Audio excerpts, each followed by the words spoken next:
We often think exhaustion comes from action like running, walking, lifting, moving.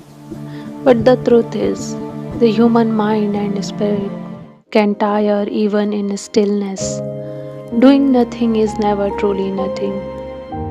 When you sit quietly, your body may be at rest, but your mind is still active.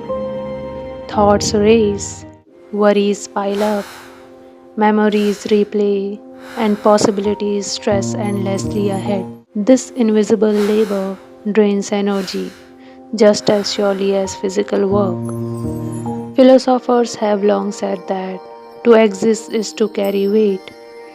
Even when we are still, we carry the burden of consciousness, the awareness of time passing, of choice not made, of possibilities waiting. There is also the paradox of modern life. Inactivity can feel heavy when we measure ourselves by productivity. When we do nothing, guilt creeps in.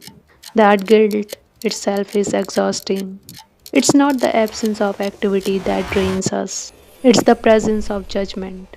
From a deeper perspective, exhaustion without action reflects the tension between being and doing.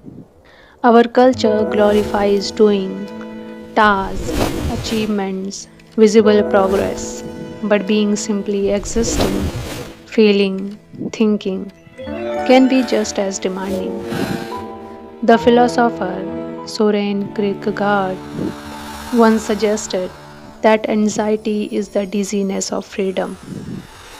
In the same way, exhaustion can be the weight of possibility, the endless choices we hold in our mind, even when we act on none. So, when you feel tired after doing nothing, it's not laziness, it's the natural cost of carrying awareness, emotions, and expectations. The body rests, but the mind never truly stops. And perhaps the lesson here is that rest isn't just absence of work, it's the intentional quitting of the mind. Without that, stillness becomes another kind of labor. In short, exhaustion without action is the proof that existence itself requires energy to live, to think, to feel.